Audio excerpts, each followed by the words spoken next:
Hey, this is Gecko Mayhem. This is another Godforge video. As you can see, I am joined by two other content creators. We have Dan Manreal and we have Ned Crash here on the scene. Today's video is going to be about the hero kit updates. Basically the hero cards for the rare, epic, and legendary champions in Godforge. The website has gone through its paces. It has been obliterated by people. It was flooded by people. They had to update the servers and do all sorts of ticky stuff. Thank you, Fateless, for taking the time over the last few days to get the website back up and running and stable and everything that we hope and expect from it.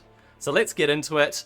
Let's do basic introductions of each other as this is a collab, and then we'll look at the website and we'll start looking through the heroes kits. So, Dan, what have you been up to recently? Oh man, there's a lot going on. Yeah, this whole new website, it's pretty awesome. Going through everything, checking out all the heroes, all the new kits, everything changes the meta completely, just totally defining. I've actually been working on my website. It's danmanreal.com, and going through and kind of updating my website to match all the new kits, everything going on. It's, yeah, super exciting. Cool. Right, Ned, what's been on your plate for the last week or so? Oh man, too much. You know, it takes a long time to record a podcast with Dan. So, having launched yesterday, no, but just kind of gearing up for release. Just like everybody else, we're looking for all the information we can get from the new website, and then when release happens, some changes on my side. Ultimately, if I do it right, we're going to end up with 4 YouTube channels. So we're going to split out the podcast. We're going to have a Godforge dedicated channel, a gaming channel, and we're going to get to see the sheriff kind of out and about in the world doing sheriff things. So I think that's going to be fun. That does sound like fun. Yeah, I look forward to seeing what the sheriff gets up to. As for myself, I have been focusing a lot on WoW TBC Anniversary, if that makes sense to people. So basically they re-released the Burning Crusade expansion for the 3rd time, and I've just been focusing on that a lot. As well as Godforge stuff, as much Godforge content as I can find and do, but I need other stuff to do. But now that we've got the website updated and the minigame has been pushed, like they've pushed it back how many times now? It's been extended. Yeah, there's definitely a lot of Godforge stuff for us to sink our teeth into, right? I think we'll take turns. This is my first time seeing how they've laid out the website. So basically I see it's broken down by faction, and then it starts with legendaries at the top and then works its way down. So that's really cool. All right, that kind of helps us. So I think we'll just take turns going through each of the rare heroes, and we'll just work our way down through all of the rare heroes that we have, unless you guys wanted to hit the uncommons. Food champs. Yeah, food champs, Food. right? Food, yeah. I mean, there might be the occasional standout uncommon that people find is very niche for certain content, but yeah, how about we go Dan and then me and then Ned? So that's DGN, right? It's alphabetical. Dan, me, Ned. Just Okay. like that. Yep. All right. So Dan, if you wanna kick into Ankhesenamun, then go through what she's capable of. All right, so Ankhesenamun.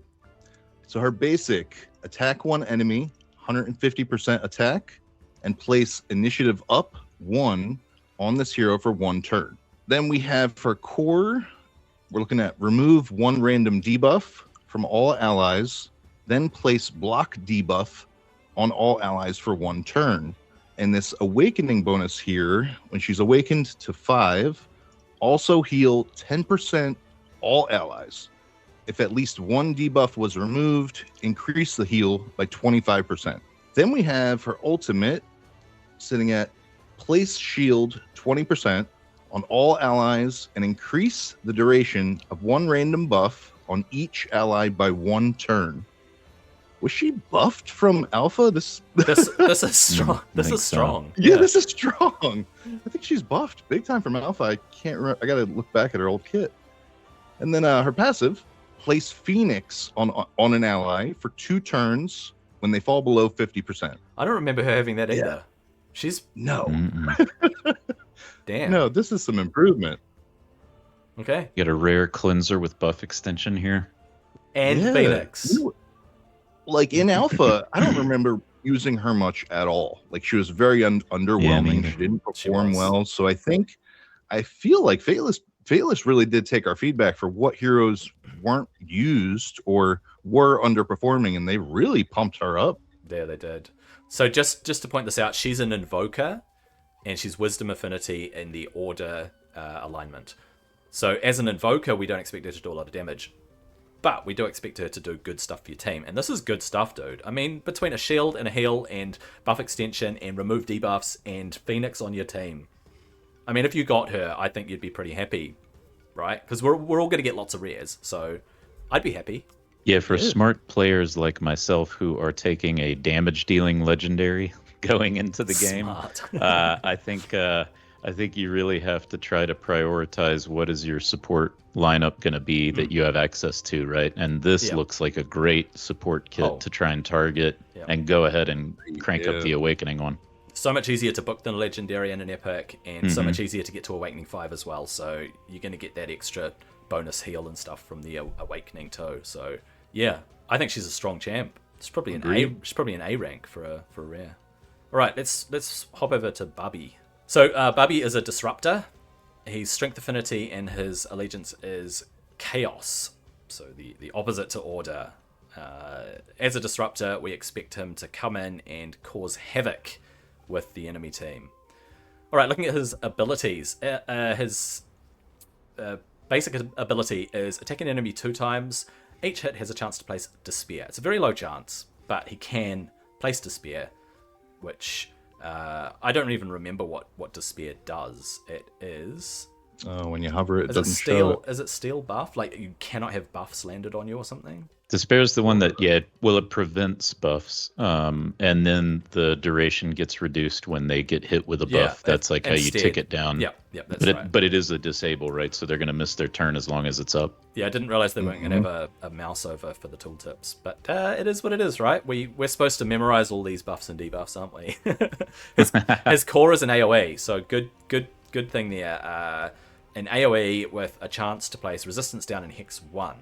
He sounds pretty similar to old Mordred, except Despair's not as good as the disable that Mordred does. But what does Hex do again? I honestly cannot remember. I know it's something very niche. Hex is your it's actually, I think it's going to be a cool debuff. I can't remember if there was anything like this in Raid, but it's essentially like an explosion on the team when you hit them. So it's like, I think 10% of the single target damage then goes extra spread damage. Load across the team. Yeah, extra damage. All right.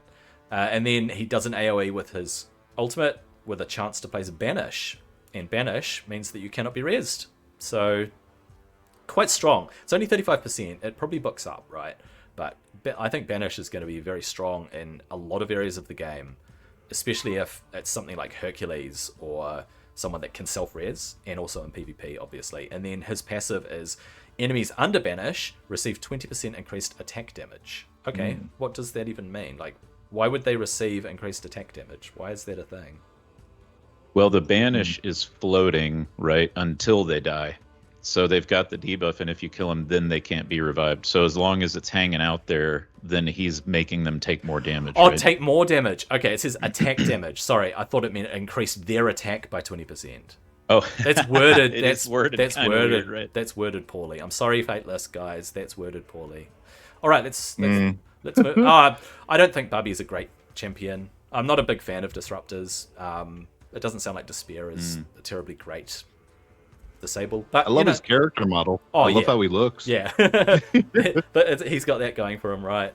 Okay. Moving on. Nitocris, you can do her. Nitocris. All right, we got a kid on this one. So another disruptor, but this is the eternal rare within this particular set. And so you expect the Eternals to have kind of a step up in power. So especially if we compare this to Bobby's kit, let's see what we got. Single hit attack, 250%. So I think that's already a stronger hit than Bobby. This is a chance to steal buffs. So if anybody remembers my fun tier list, I love stealing things. That's a fun ability right there. The core is going to be another single hitter, and that one is going to do a debuff transfer.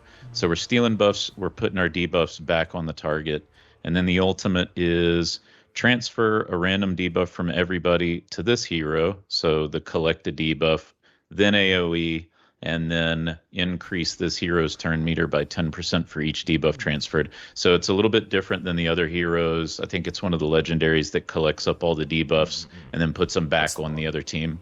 This one's collecting the debuffs and then doing a turn meter boost so that you can get back around to the core and then use the core to then transfer the debuffs. So it's more of a 1-2 hit versus just doing it all at once. And then on the passive, stealing divinity from the enemy with the highest turn meter. So just a passive 10% divinity steal. You know, I'm not sure, right? Babi is at least doing the disruptor thing where there's a disable involved, you know, a chance to get people to skip a turn. This one looks like you're going to want as part of a puzzle when you're dealing with needing to move debuffs around. And so I think this is probably a more specific and niche champion. I think so as Very well. niche. She looks fairly niche. I mean, how fun would it be, though, to grab those debuffs and then suddenly get another turn because you pushed your turn meter so much, and then just dump them all. It could be fun. It could be fun at times, but I wouldn't rank her more than probably about a B rank champion, maybe a C. So I think I was just looking ahead to just to see because I noticed 30 accuracy for leader bonus, which is pretty big, and again I think it's very niche, very very very niche, but that might be her more utility there than the whole kit. Great accuracy lead. Yeah, great accuracy as a leader. I forgot to say we should look at the leader bonuses too. We'll start looking at the leader bonuses because they could be quite handy. All right, Dan, you're up. Okay, Our boy. let's go back, and we got Ramses. Awesome. Yeah, let's see if Ramses has any change. I knew him pretty well. Okay, we have the basic as attack one enemy, 320% attack. It's pretty solid, with a 35% chance to place acid on the target for 2 turns. Straightforward. We have his core, attack all enemies, 420% attack, with a 25% additional chance to strong hit. And he has a 80% chance to place acid on each target for 2 turns. It's pretty much the same, I believe, It is. as from Alpha Kit. Yeah. Then we have the ultimate. Attack all enemies, 500% attack. And if an enemy is defeated, then increase the turn meter of this. Then increase the turn meter of this hero by 30%. And then for his awakening bonus, if an enemy is defeated, reduce the cooldown of the core ability by 1 turn. And lastly, as passive, we have inflict 20% increased damage to enemies under acid. So yeah, I don't think his kit's changed. It hasn't. The ultimate though, is there something different there that's what felt stronger? Yeah, I can't remember if he had that in Alpha or not. I just know that I would always use him to double AoE smack, right? Oh, That's what Ramses did. Yeah. Yep. Yeah. So he still brings that double pack punch. And he's got the 20% attack leader bonus. Yep. Yeah, it's pretty straightforward. I don't see him as massive right now, but still good. I like Ramses. He's a heavy hitter. The whole thing with acid, though, I can't see it impacting PvE very much because technically PvE enemies don't have sets to break the bonuses off with acid. So I see acid as a kind of useful debuff in PvP. I wouldn't go out of my way to get acid onto people in PvP, but it's useful to have. And yes, Ramses smacked in Alpha 3, man. Until you kind of outclassed him. But for the first 120 levels or so, he definitely brought the smack down. So he carries early. Yep. Yeah, he's a strong little slayer, old Ramses. All right, last of the rare Aru, Tutankhamun, Mr. Tutankhamun. King Tut. Yep, the Child King. He is a slayer in the Cunning Affinity, and he is Order. Let's go down and take a look at his abilities. He attacks an enemy, 170% attack, double attack, with a 30% chance to place acid, another acid placer. If the target is under curse, we'll place acid for an extra turn. Attacks all enemies on his core at 300% attack, with a 50% chance to extend the duration of the debuffs on each target by a turn. And then when we get to his ultimate, he is attacking one enemy with a triple attack. The first one has a chance to place Drain. The second has a chance to place Vulnerable. and if the target is undervulnerable and curse activates acid on the target. So he will activate the acid to do that. Is it a max HP damage dot acid, or is it? It's 5% max 5%, HP, yeah. and then it's double if it's affecting a barrier or a shield. Yeah, so you have to hope that you're landing curse via his passive, because all of his attacks have a chance to place curse on the target for 3 turns. That includes his triple ultimate attacks. So every time he attacks, he has a chance to place that curse, and then if he's undervulnerable from the first hit and he's got curse, then you're gonna activate the acid, which is reasonable. He's fairly niche, I think. I don't think he's going to bring the smackdown. He brings 12% crit percent as his leader bonus. I probably wouldn't put someone with crit rate into a leader position personally. What about you guys? What was happening in the alpha, at least, when you got to Golden Guardian and you really started to need a max HP tick, I still just use Ramses. I experimented a few times with trying to put this guy in, and it's the inconsistency of the conditions that need to be met to get the acid out. So the only way that I can see him being more useful is if you can reliably drop that vulnerable in, and the vulnerable makes the acid tick for more. But I don't know. It's like, that's a lot of maybes, right? It is hard to set up. Yeah. Yep. Very lower tier. All right. I think we're on to Asgard. Yeah. These rares on Asgard are interesting. Right. All right. Is that me? It is. Yep. Aslaug has a kit. All right. I'm a big fan of pronouncing things right, and I'm just going to assume that that's how we pronounce that one without looking it up. Aslaug. Aslaug. Yeah. Aslaug. All right. So we got an Invoker, and we got a Cunning, so green affinity Invoker. On the basic, it's a single hitter. But it hits 2 times, and then each hit will place speed up on a random ally. So that's interesting. I wonder if it could RNG onto the same ally twice, and then I assume it overwrites itself and not extends it. That's interesting. We'll have to see how that plays out in the real world. But the fact that it's a 2-hitter and each hit places speed up, so you're like kind of getting a hit and kind of a speed up buff across the team. The core is not a hit. So the core is one of our classic straight turn meter boosts. So we're kind of almost thinking of this almost like an apothecary, maybe. Place block debuff on all allies and then increase their turn meter by 10%. So if we can build the cheap PvP boost team, this character is a candidate for that. You want it to go last as well for that core, because otherwise it's just going to drop off everybody if they take a turn after it. So then the ultimate is place Stalwart on all allies from Asgard specifically, and then a bigger turn meter boost. Okay, so the ultimate is giving you a larger turn meter boost of 15% versus 10%. And because we can ult off turn, right, you can go boost.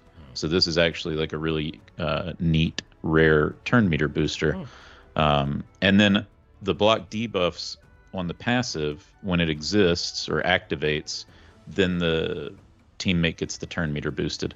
So she puts the block debuffs with the core. Somebody tries to throw a debuff, it gets blocked, that teammate gets boosted. So she's just straight up a turn meter booster is what this champion is. Yeah. Stalwart. Let's see what Stalwart is. What's his name? The guy in Aru, the epic, the architect dude. What's his name again? He does Stalwart. Immune to disable. So this is your block disable instead of block debuff. Right, yeah. Emotep was the one I was thinking of. It does Stalwart, but Emotep, okay. Yeah, block disables can be really clutch actually, because I hate. Okay, I'm just gonna say this. I hate disables more than debuffs to receive them. Right. If an enemy debuffs me, okay, I'm gonna take a tick. Something's gonna happen. But if I get disabled, I can be absolutely stuffed. So I think disables are definitely stronger. Agreed. Yeah. Interesting thing is there's no leader bonus on this champion. You almost would have thought that a speed lead would have made a lot of sense here. Yeah. Oh. Yeah. It is what it is. But it might have pushed the weight a little too far to make it a little too strong. With all the turn meter boosting. This is either a PvP champ, or if we can do speed tunes in this game, this is going to be a speed tune champ. Yeah. Agreed. All right. Or maybe solid, not. Maybe it throws it off. Not bad. I think there's going to be a lot of utility there. Could be handy. Okay, Lagertha. Lagertha. How did you pronounce that one? Are you saying Lagertha? Lagertha? Yeah, you can say Lagertha. Lagertha. Lagertha. Lagertha. Use It's like Gecko's the R is accent. actually almost more silent. Lagertha. But the R is, yeah. I'm more into the Vikings. So yeah, basic out here for Lagertha. We have attack one enemy. This one's got a double scaling here with defense and attack. 230% on the defense, 130% on attack, with a 20% chance to place stun for 1 turn. Solid. That's solid. Start kind of building a bruiser. Then we have for the core, place 150% defense on all allies. And if Ragnar Lothbrok is on the same team, place intercept for 1 turn on him. Some little synergy there. Then we have the ultimate, attack one enemy. Again with the double scaling with 250% defense, 150% attack, with a 75% chance to place taunt on the target for 1 turn. Pretty solid. Then we have the passive with when an ally's shield is removed or depleted, has a 50% chance to place intercept on them for 1 turn. So there's a typo in the core here. What it is meant to say is place shield, 150% defense. Oh, right. On all allies. So she is placing a shield on her core. I surmise from the fact that she's a defense champion and it talks about removing a shield. So it's it's missing that little caveat there. It's a very good catch. Yeah, so placing intercept. Evaluate her. No leader bonus. No leader bonus. She seems pretty Like solid you for a get- rare defender. You get a little bit of like a Heimdall tech, but with some disables. Yeah.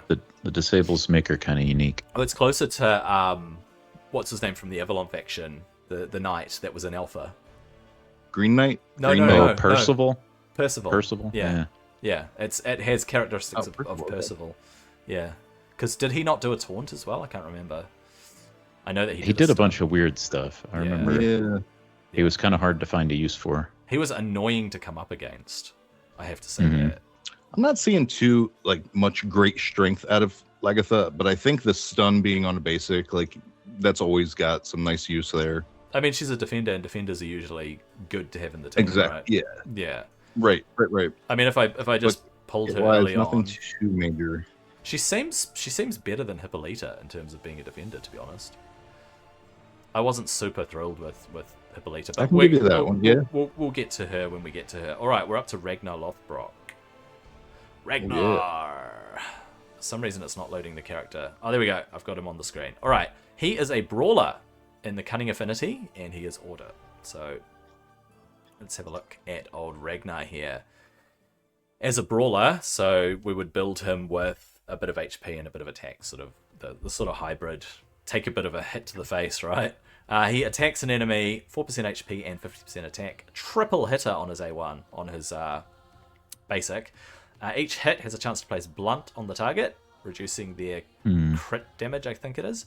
If Lagertha is on the team, she will also join in the attack. And if he's on her team, she will place intercept on him with her core. Remember that. He does an AoE on his core, which is pretty good, with a chance to place defense down. I wonder if it places the defense down before he does the hit. You'd hope so, right? You'd hope he does the debuff and then hits them. And then on his ultimate here, we have a single enemy double attack. Each hit destroys their max HP. Up to 25% of their max HP can be destroyed. And his passive is that he will place a 15% HP shield on himself when his HP falls below 50%. So it doesn't say shield, but it is saying it's a shield that he's placing on himself. Unless it's that blue shield, not an actual shield. You know the blue bar shield? Was that actually called shield, or was it called something else? Do you remember from the alpha?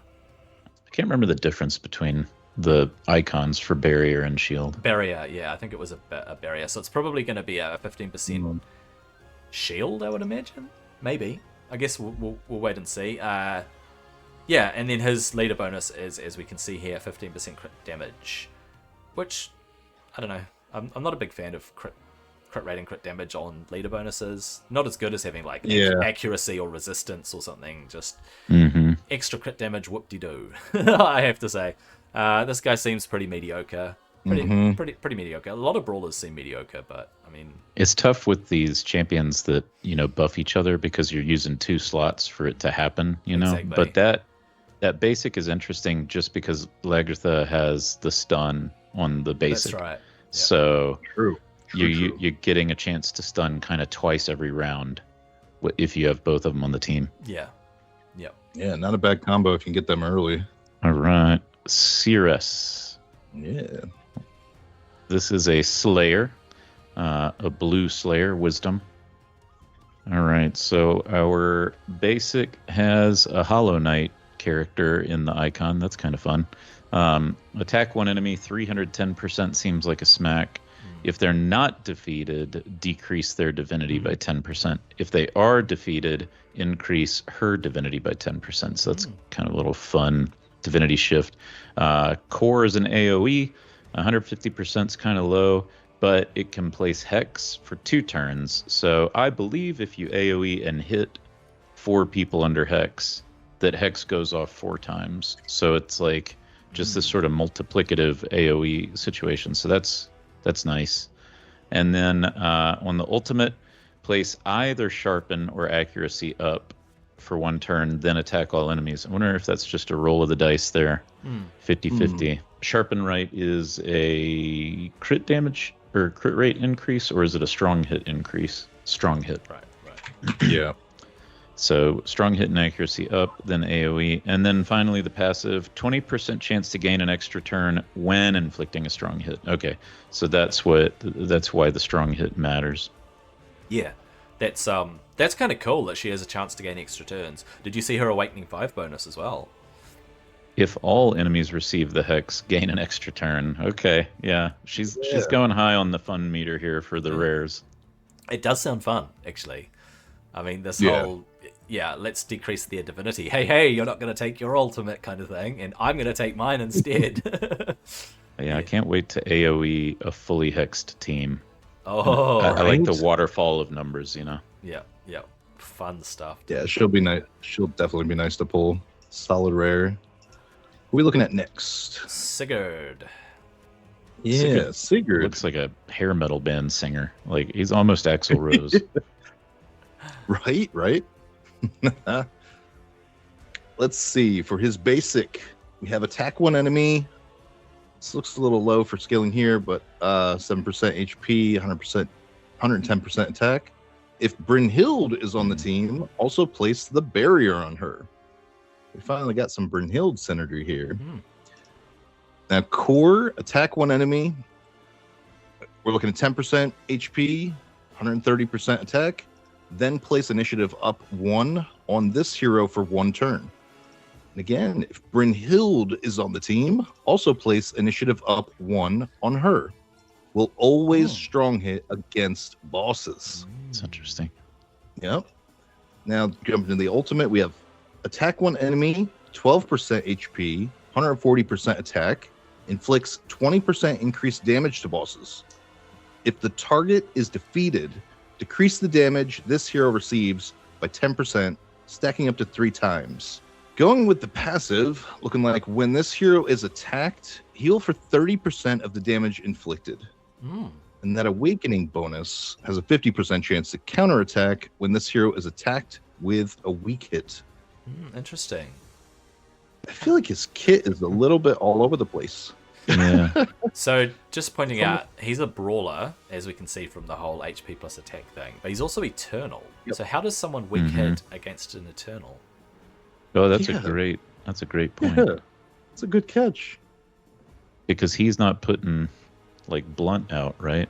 So that's why I'm wondering, how does somebody weak hit against him? Seems like a really cool awakening bonus, but how often are they going to be weak hits against an eternal champion? I guess there's always like chance, built-in chance. He's just going to be annoying to take down. I almost wonder if he's like a wave champion that makes your life harder versus a champion that you use to crush some content, because these are still the enemies that we're going up against as well. So I just feel, 2 things here is with, I was just trying to think too if there's a debuff or something that would force a weak hit that maybe would match up with this situation, but the other side of it is, even reading through the ultimate, how he's more focused immediately towards a boss's strategy is what you're Yeah. thinking. But then the ultimate says if the target is defeated. So when you beat the boss, really not getting that effect there. No. But But I mean, he's a little all over the place. I feel like this kit. Well, you do have see some improvement, is what I'm saying. well, I can't remember if it always says persist through waves on things, but if it persists through waves, then on a boss that goes wave, boss, similar to like using Unify the Realms on somebody, then he's getting to the boss with 30% reduced damage. in-baked damage reduction. Yeah. Yeah. All right, I think we're up to Skadi, aren't we? So it must be my turn. So another Eternal here, Skadi. She is a disruptor. She was fantastic in Alpha 3. Let's see if her whole freeziness has changed in any way. Part of the reason she was so strong is because she's Eternal. And I would just bring her into high-level staff because her disable is so good. All right, her basic attacks an enemy, 160% attack, double hitter. Each hit has a small chance to freeze the target. Even though it's 15%, over time it just averages out and you just get clutch freezes, which is really cool. Her core, against 3 random enemies in attack, each hit has a 40% chance to place freeze. If you're very lucky, you'll freeze all 3 targets. And then her ultimate, she seems to cycle around to her ultimate very fast as well, I noticed, with Skadi in action. She does an AoE attack with a chance to place speed down on each target. If the target is under freeze, places speed down... Oh, sorry, speed down 2 versus speed down 1, yeah. So that's what it is. But yeah, just having speed down helps quite a bit. When attacking enemies under freeze, she reduces their divinity as well, to boot. She does not have a leadership bonus, but she's really good. I reckon she's an S tier rare just because of that, the way that she brings the disable, even though it's not the best chance. Yeah, because we got to play with her, because she's one of the few rares that we actually got to test out and got to try. We know what to expect from her, and we know where she shines. Yeah, they didn't really nerf her. I was thinking before we even clicked her, because I didn't really go over her kit yet. I was thinking they probably nerfed her, but no, this is looking straightforward. Yeah, it's the whole freeze and speed thing, which is very cool. Right? Yep, she's a brute force champion. When you come against that wave that you can't beat, you can just RNG it with her over and over and over again until you get the freezes right. Yeah. If you get to replay stages, you're like, yes, nailed it. Ulfhednar. So they should have done a double D in that, because it's actually an Eth that is the character for this guy. But it's their poetic license, right? They can rename characters slightly. How did you say it? Ulfhednar? Ulfhednar. Ulfhednar. Wolf guy. The wolf dude. Mm-hmm. So we got a red slayer, strength based. Vicious cleave is the basic, attack one enemy 200%. It's getting a little better than some of the other ones. But strong and critical hits destroy 3% of the target's max HP, and this has a 20% additional chance to crit. So it looks like, if I just quickly look, most of his kit has they do a higher chance to crit. So he's just going to be easier to crit cap in general. So then the core is attack one enemy 3 times, 3 hitter.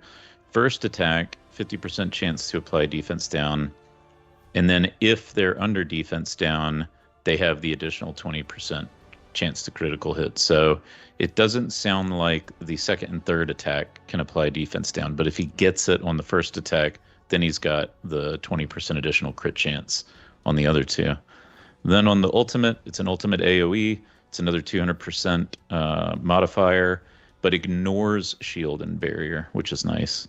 And chance to critical hit, 20%. And then the passive is that critical hits against the same enemy inflict 20% increased damage. Now that's interesting. It doesn't say that it caps out. So in a boss scenario and this is an imprint that you can put for 10%. So in a boss scenario, critical hit against the same enemy, it's not even attack based, right? It's frequency. So on the 3 hitter, critical hit is just going 10% more, stacking 10% more, stacking 10% more.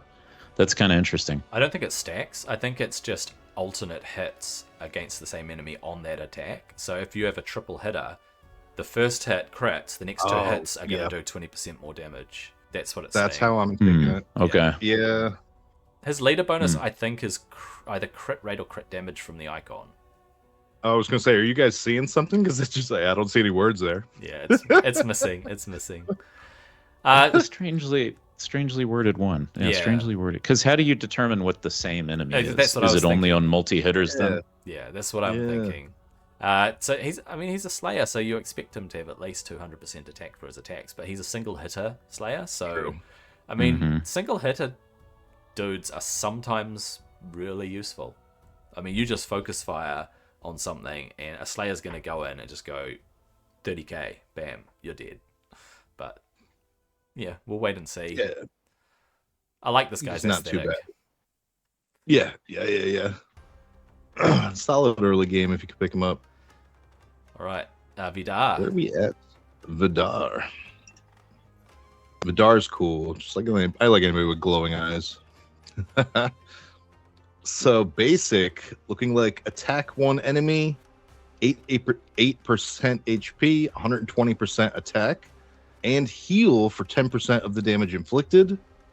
Now with a maxed out awakening bonus, if there are no living allies, attack all enemies instead. So this becomes an AoE. That's crazy. That's interesting. Yeah. Let me get the core. Attack one enemy, 11% HP, 130% attack. Increase the hero's attack by 5%, stacking up to 3 times. Just keep getting that core off. And we have an ultimate. Attack one enemy, 12% HP, 150% attack. If there are no living allies, increase the damage inflicted by 50%. This guy's pure solo. Then passive, rounding off, we have increase the hero's max HP by 10% each time an ally dies, stacking up to 3 times. This one is I feel like he's gonna be underwhelming. You're aiming for your whole team to be dead or solo. Yeah. Maybe there's a game mode he more strives in. Who knows? Who knows where he's supposed to be used? Maybe there is a place where you bring in 3 low-level champions just so they die to empower him to get to get an what do you call them? Achievement. To get an achievement where you have to solo finish a stage. Yep. Because they had a couple of those achievements in the alpha, where you had to either solo or duo stuff, which I found pretty challenging. I think I ended up using our old what's his name from the Mesopotamian faction, that brawler dude, the epic dude. I've forgotten everything. Gilgamesh. That's Gilgamesh. it. I ended up using Gilgamesh for one of those things. This guy seems like just your average go get him brawler. I don't like friends. Yeah, I feel like what's going to happen with him is you've got to find an imprint for him that gives him some healing beyond just that basic, and then you're going to put him in comps with everybody dead. Yeah. So that he can, be this big hitter. But then the question is, what comp is really going to need you to have a brawler with everybody dead? That's going to be some interesting content. All right, we're up to Avalon. Catchy. See, I can pronounce that one.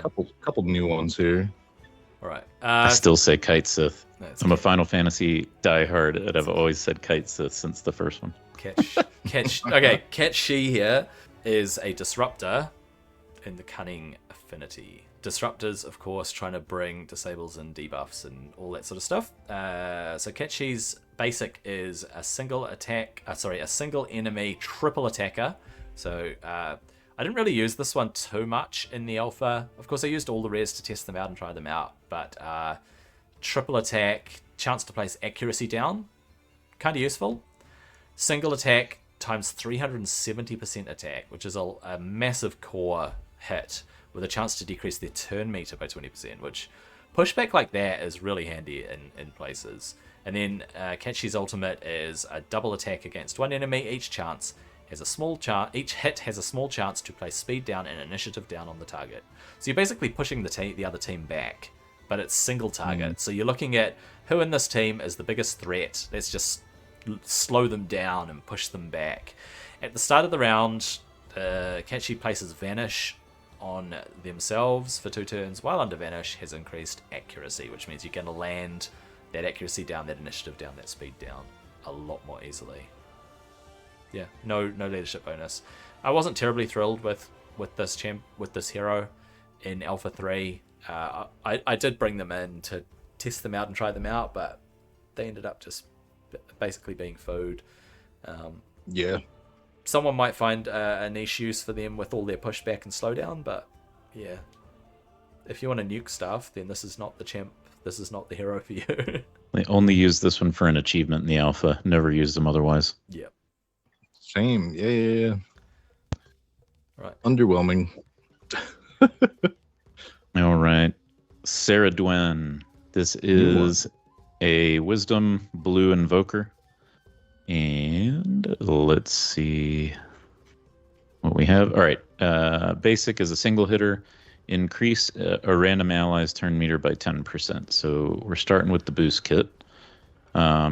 Heal 10% on a single ally. Give them initiative up and speed up for 3 turns. That's kind of interesting. So the core is a good buff. That's a good solid buff. Now they're 1, right? And I think we'll see over the course of reviewing kits that your numeric version of the buff is going to tend to be the lowest on the rares, where you have maybe a similar character in the epics or legendaries, but they just get the better version of the buff. Yeah. Right. Yep. The ultimate, increase the divinity of all allies by 10%, and then place sharpen specifically on order allies and retaliate on chaos allies. So that's kind of fun. If you fully awaken her, then that ultimate gives you a turn meter boost of 10% for everybody. Okay. The passive is damage inflicted to order allies is decreased by 10%. Damage inflicted by chaos allies is increased by 10%. So fun character. How much use she's going to get? Like right off the bat, it's like if you told me to go hunting for a rare support champ or a rare invoker, I'm still probably running with Ankhesenamun over this one. Yeah. But 100%. Interestingly, could be fun. I think they've got the whole Judgment's Call around the wrong way, because when you look at it, she's placing Sharpen on order allies, but then she's decreasing the damage they take instead of like placing Sharpen on Chaos allies who get the damage increase. Wouldn't they pair well together? Sharpen 1 plus increased damage? I would have thought. Maybe. That's a good point. If you're placing Sharpen 1, yeah, that means what? More strong hits, right? And then you want to increase the damage at the same time. And then those that have retaliate, you'd want to decrease the damage they take, but it's placing it on chaos from the ultimate, whereas it's order ones that get the decreased damage. So I feel like her Judgment's Call is around the wrong way. But that's just me. I'm not designing these characters. So Dagonet, or if you want to call him Dagonet, you can. But I think Dagonet. Dragnet. I think he's French. Dagonet. So. Who are we on? It's you, Dan. It's you, Dan. You're on It's Dagonet. me? Okay, my bad. I got Dagonet. Dagonet. Lost track of there. All right, so we got Dagonet. Nice alpha champion. He was really strong. Let's see if things have changed. We have for his basic, attack 1 enemy for 180% attack with a 50% chance to place either Lock Core or Lock Ultimate on the target for 1 turn. We have his core, place Vanish on this hero for 1 turn. Then has a 75% chance to place defense down 1 on all enemies for 2 turns. Moving into his ultimate, we have attack 1 enemy for 240% attack, then attack 240% attack, each enemy under defense down. Each hit has a 50% chance to steal 1 random buff from the target. His passive moves into when an enemy buff activates or is removed, decrease 10% of their turn meter. When an enemy debuff expires or is removed, decrease 10% of their divinity. For a rare. So he has changed though. For a rare, he's strong when you think about it. Yeah. It's only the first rank of defense down, right? But any defense down means that your damage dealers are going to come in and they're going to do extra damage. It's defense down is always in these games one of the strongest skills. And if he's got the accuracy and he's landing it and he's going in for his ultimate, he's going, yeah, I'm going to attack you all. Yeah, I'm just going to jump behind you and you're all going to die. well, not die, but you're all going to take extra damage. The trouble is, he wasn't a heavy hitter, so in the alpha, being a disruptor, when you did place that defense down, you went in with the ultimate and you hit everybody. It was like, it's hitting them with a wet noodle. But still, this whole stealing the buffs, if you can, and that means that it decreases their turn meter as well. So you've got turn meter manipulation and ultimate meter manipulation as well. Yeah, strong support, I think. Overall, he was a strong support as a kind of early game starter champion that could help boost your team by giving them the chance to do more damage to the enemy. But also reducing the turn meter of the enemy is always good. So always good. I think this one works out really well on if we all try to build the PvP speed comp, because you want your booster, right? And we've identified a couple of boosters so far. Then you want your defense down to go out before your smack. And what's nice about this one is that he drops the defense, he vanishes himself, so then he's hard to hit if you can't kill him in one hit and you got to do this again.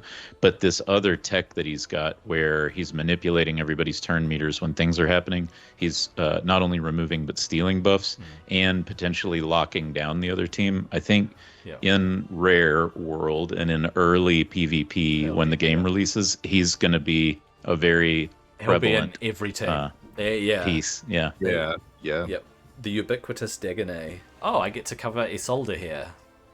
Isolde is Adam's favorite. An invoker. Lucky. Isolde here, she's a cunning invoker. As we all know, she was a solid pick for people in Alpha 3. Personally, I did not like her. I didn't think she brought strong enough everything. But, what? To each their own. I just couldn't... maybe I couldn't build her terribly well. I didn't use her after probably stage 40 or something. You used her imprint though, right? Yeah, I did on more than one weapon. Yeah. So she does a single attack because she's an invoker. She's basically a healer. She's not there to do damage, but she'll place Mend on an ally for 2 turns. If Tristan's on the team, hey, they reverted Tristan's name. You remember how they respelled Tristan's name without the I? Yeah, they removed that second. They removed that second I from his name, but they haven't fixed Isolde's skills here. So Tristan also receives Mend. That was bugged, by the way, in Alpha. That's part of the reason I didn't like her. She wasn't placing Mend on Tristan. I don't know if that was just me, but when you get to the ultimate, check out Tristan's name. Yeah, well, there we go. Look at that. There it is. So this is her core is why people liked her, because she places defense up on allies. Unfortunately, it's only for 1 turn, so you have to kind of hope that they don't take their turn and lose their defense up. You want her to go last, right? Because she's placing them in and she's placing the defense. You want her to go last. And then she increases their turn meters, which is what most of us used her for, right? Was to push their turn meter a little bit. And she places attack up when she's awake in 5. So here we get a charm debuff. She removes a debuff from all allies, so it's a little cleanse. Increases their turn meters, so it's even better. Increases by a further 5% if a debuff is removed from the ally. So if she doesn't remove the debuff, she still increases the turn meter. If she does the extra turn meter increase. If Tristan's on the enemy team, has a chance to place charm on them for 2 turns, which cannot be resisted. So if she's going up against her lover on the other team, then she's like, haha, I am charming you. Charm means that... I can never remember exactly what charm does. It's something about replacing a person's turn or taking their turn for them or taking the damage for them or something, right? Something along those lines. I know that charm was like, you don't get to have your, like, do your damage, someone else takes it, or I don't know. And then she does. It's not a disable. That's the important thing to remember. No, it's not a disable. It is a debuff. So a 2-turn charm though. If only we could mouse over and see. Very short induced when triggered. Yeah. What I'm excited about with Isolde is that they didn't really change her passive and her imprint. Her imprint was like the way that you got through all of the floors of the alpha, basically. It was kind of the MVP imprint of the alphas. And I think, that's not healthy. There needs to be other ways of dealing with stuff. But at least in the alpha, the Isolde imprint was it was on almost every weapon. And paired with Isis. I paired this imprint with Isis. And you were you were self-sustainable. It was pretty good. Yeah, between the imprint and then it's like the leader bonus too. Like having her early for that speed is pretty good. All right, Mabon.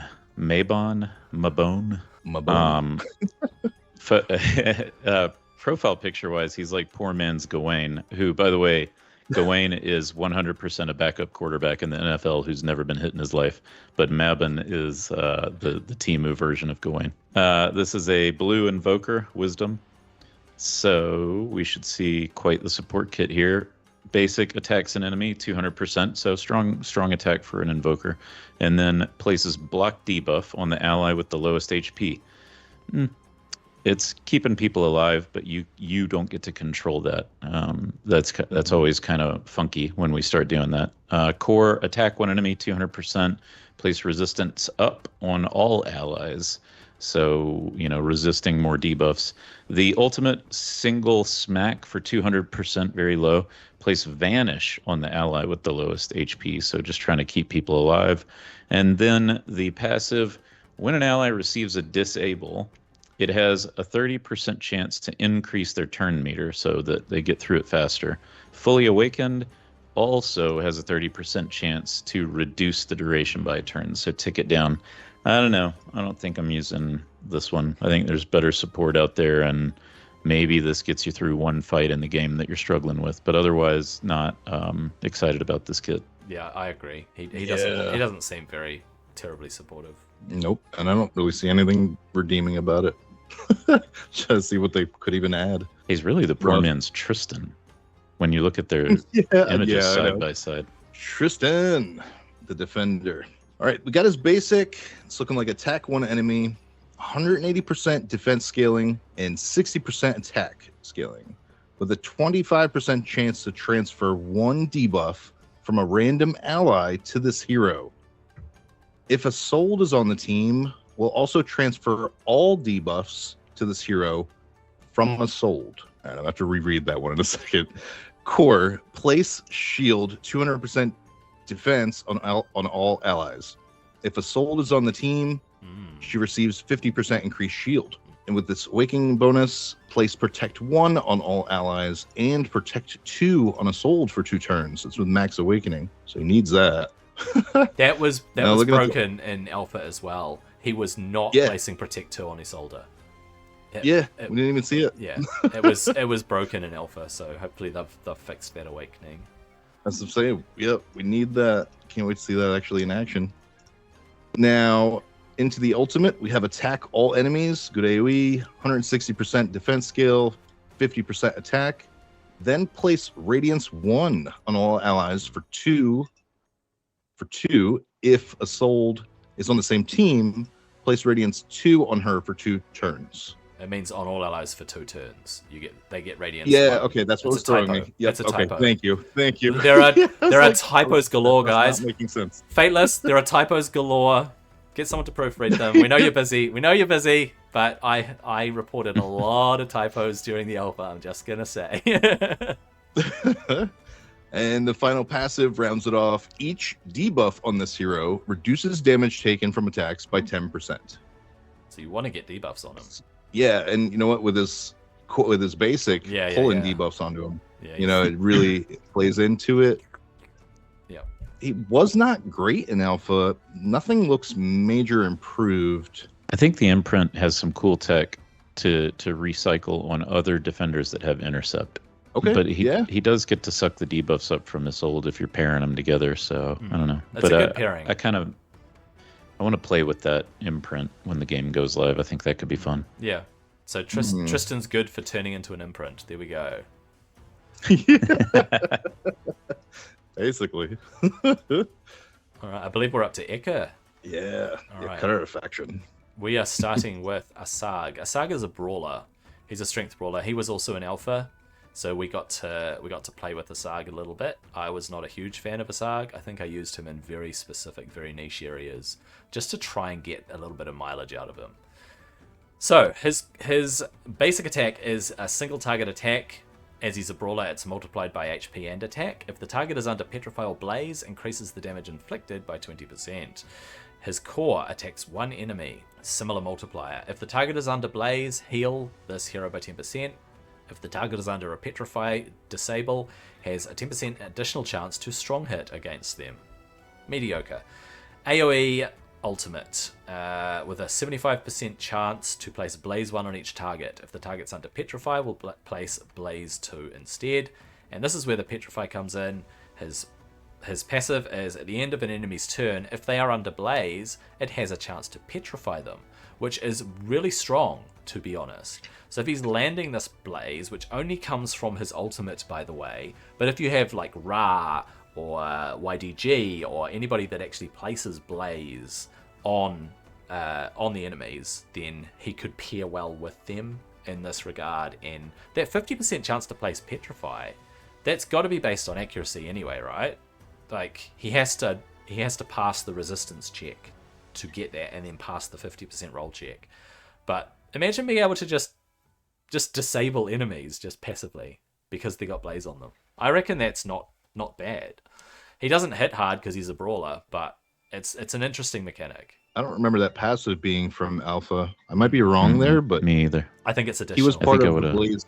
He was part of the core Blaze team, like that you could build an Alpha. Yeah, slapping that imprint in the early game on Sizzin, on Ra, on anybody that's doing AoE blazes. Yeah. In a wave of 4, you're basically guaranteeing one petrify per round. Yep. So yeah, that's how you pronounce this guy's name, Epic Beard Nezzer.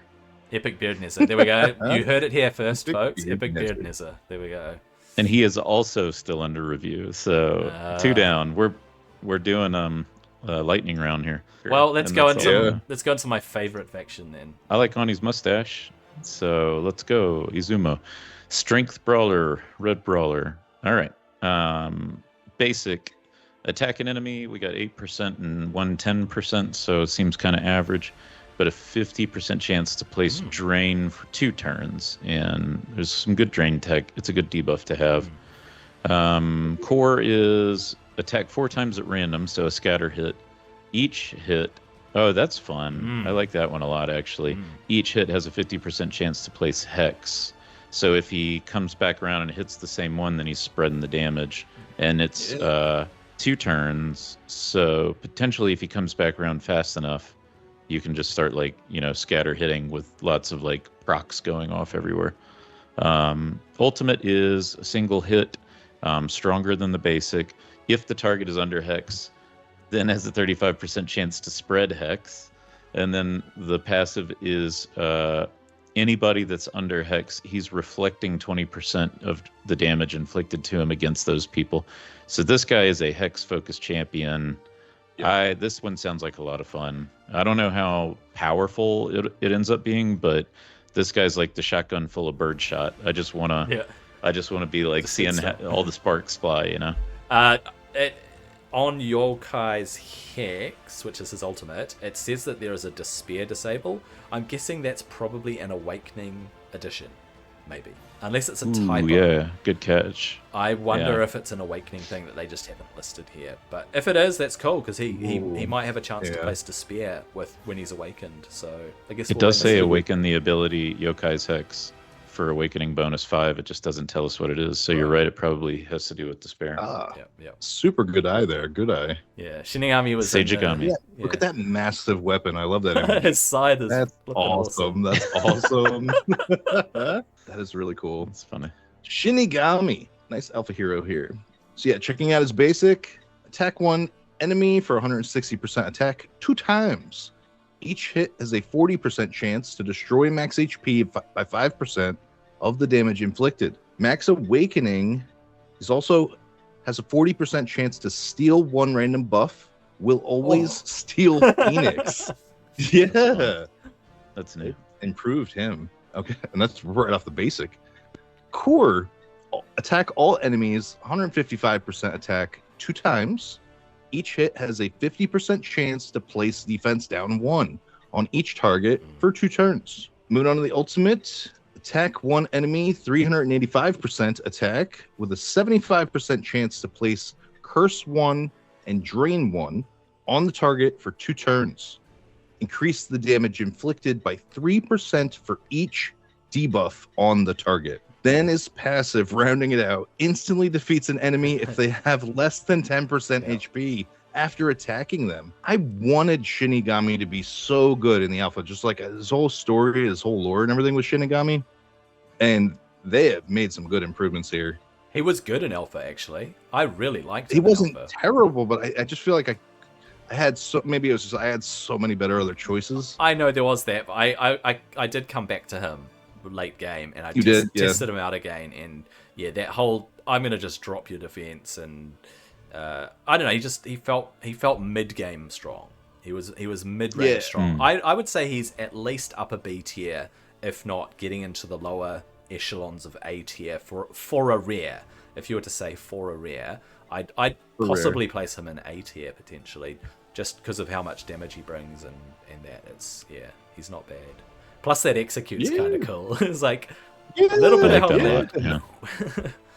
Always clean having an execute. Does that include bosses? I think the execute includes bosses. Hidden back to it to reread it. It doesn't say it doesn't work on bosses. It doesn't say it doesn't. Also, it doesn't say it doesn't. Also, his awakening, I don't know which awakening it is, but we're going to assume that one of his awakenings places Banish as well. So yeah, I was looking at that, why they have the Banish listed there. I think it's just because it just is a Banish, basically, like the thing that's happening. Because they can't be revived. Yeah, I'm thinking that he will kill them at less than 10%, and if he does his execute, they get banish on them, which means they can't be revived.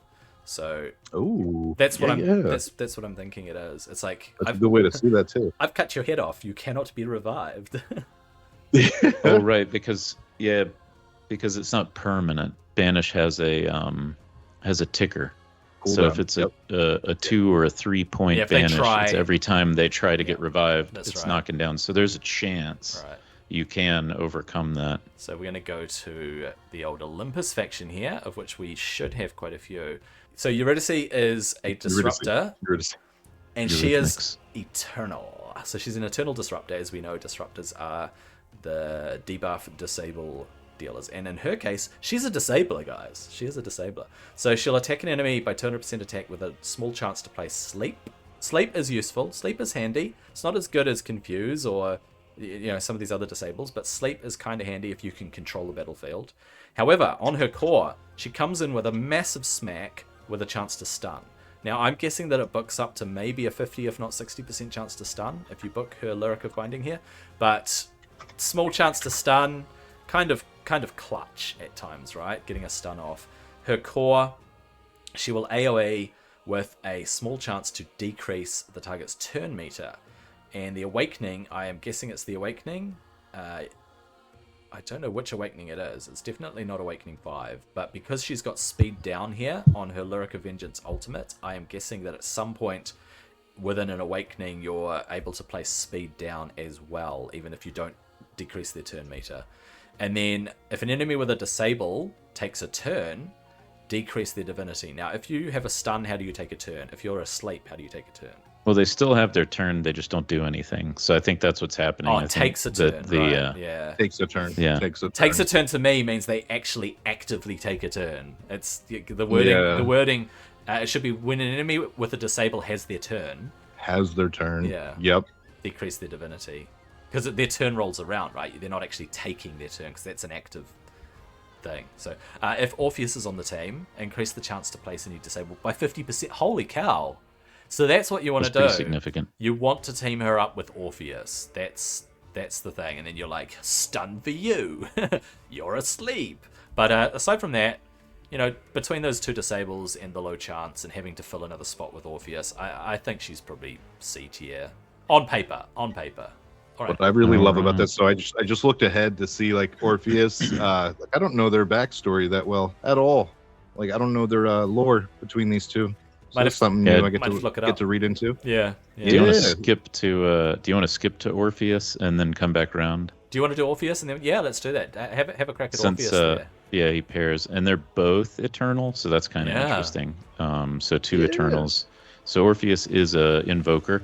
And the basic is going to be 150% single hitter, but then turn meter boost. So increase the turn meter of all allies by 3%, and if you have Eurydice, increase them by 6% instead. And awakening bonus, if it's fully awakened, also increase everybody's divinity by 40.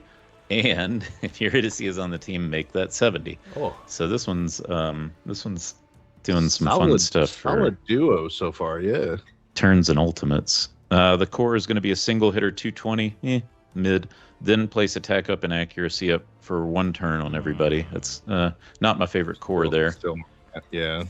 And then the ultimate harmony of Eurydice. Place speed up and initiative up 1 on everybody for 1 turn. If Eurydice is on the team and is defeated, revive her. 50% HP, 50% turn meter, so we get to pop her back up. And then the passive is 20% chance to increase divinity of all allies by 50 when this hero places a buff on any ally. So yeah, that's his little thing. I think that's his little niche little thing, right? Well, those buffs are not great because they're just for 1 turn, but guess what? It's 2 buffs, therefore that's 100 divinity. There's 100 divinity for you and 100 divinity. So he's basically throwing divinity at them to get your team's ultimates faster. So it could be an interesting one, especially if you're doing like an Olympus challenge. So, or a rares only challenge, or specific content where you would want to bring these 2 in. I wouldn't go out of my way to try and get them and build them, but for certain content, they might be an interesting pairing, just with that whole increased divinity and control and, sleep and stun and more divinity and Plus, if you go a step further, you get an imprint on him that adds another buff to an ally. You know what I mean? Like, I feel like this has a lot of room. Where I initially, and like I still feel this way, that I think out of all like the synergy that we've seen from so far, going through these rares, this is the best synergy we've seen. It's good synergy. This pair could be fun. When I look at it, I feel like this pair is like the basis of a blue deck in Magic. Like it's control and shenanigans. And what do you pair them with? What is your 1-2 punch that you're setting up with them? Setting up, Yeah, solid here, man. Hippolyta. Yep. The Defender. Let's see if she's changed at all. So we got her basic. Attack 1 enemy. 200% defense. 75% attack. Increase this hero's defense by 2%, stacking up to 5 times. Moving on to that core. Placing shield. 15% HP.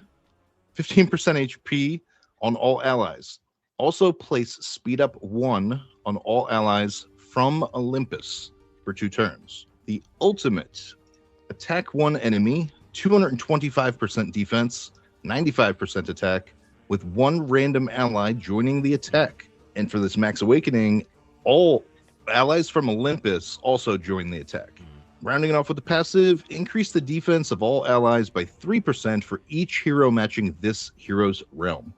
When they say Olympus. realm, I think it's Olympus. Oh, yeah, it is? Why don't they don't just even say push faction? It's not faction anymore. It's totally realm. Everything's realm now. Oh, okay. Because I thought when they said people on the Discord were talking about that in the game discussion area. Okay. They've moved away from faction. It's realm. That's the first I've heard of it. I'm sorry. I just because I thought it said faction still, but yeah.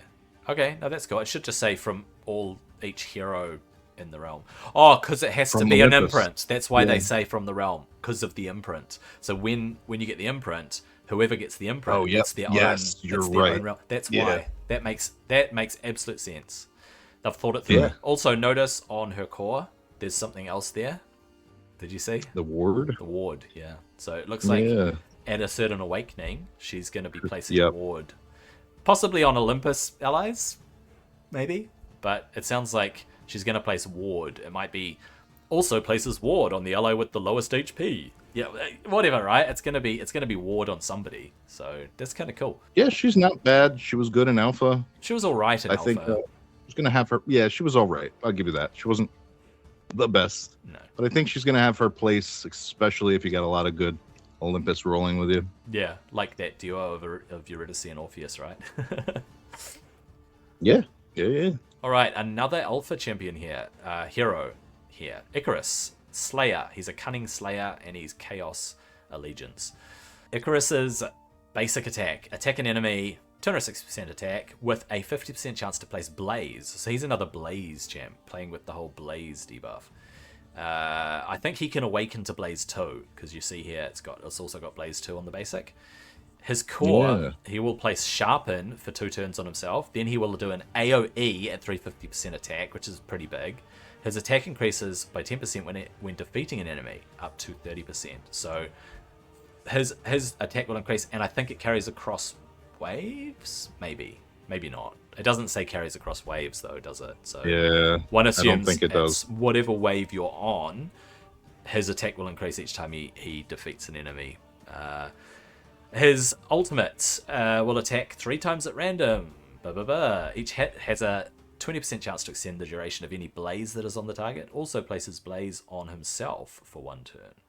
And Awakening increase the number of attacks to 5 instead of 3. If he is under Blaze, and this is where his passive comes into play after his ultimate, it increases his initiative by 6%, but decreases his speed by 6%. If he's not under Blaze, it increases his speed, but not his initiative. That's one of those balance things, right?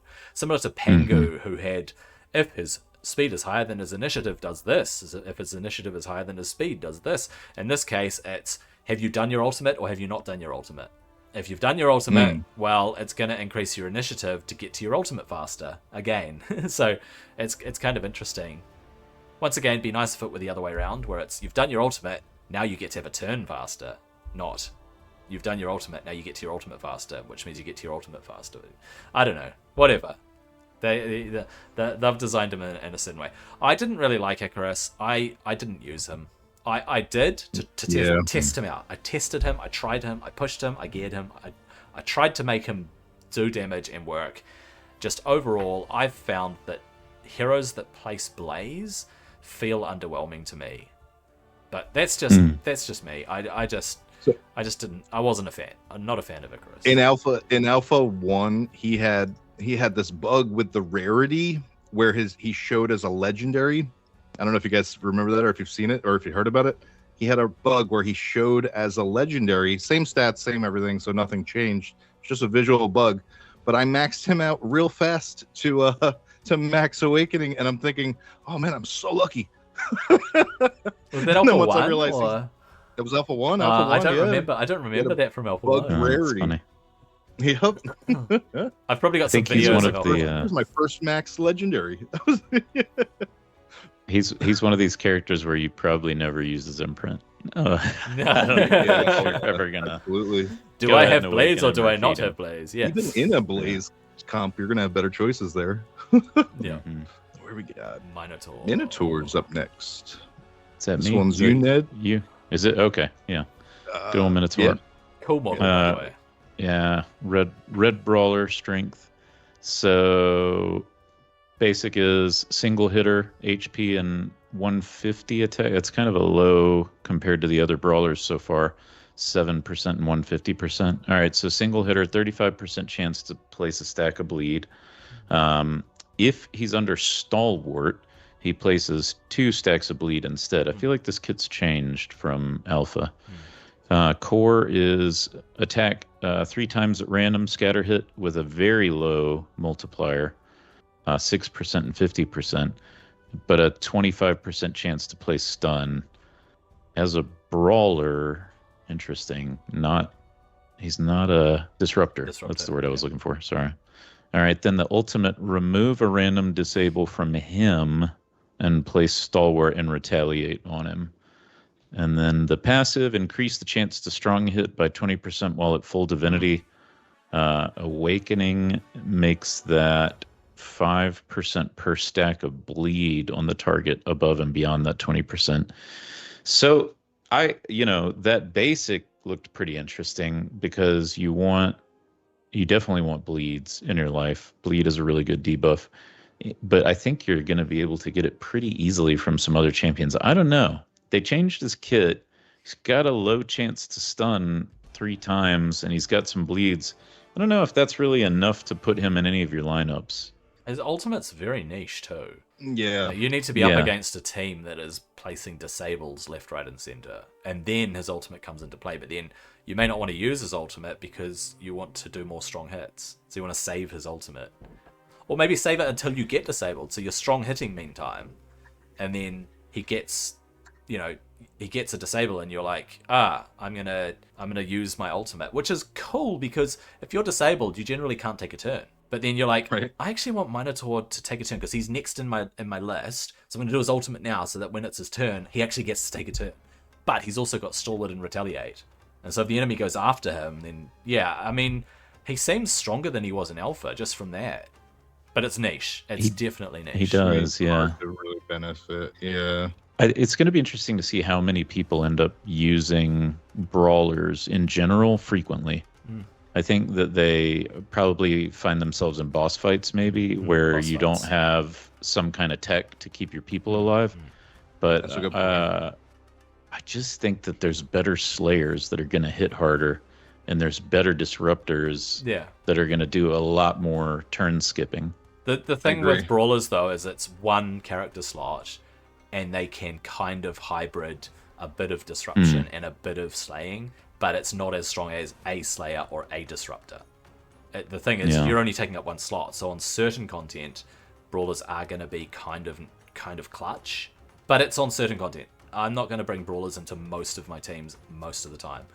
But I'll build, like, if I get Hercules, I'll build him because I may use him in certain content. True. Muse. Under review. Okey-doke.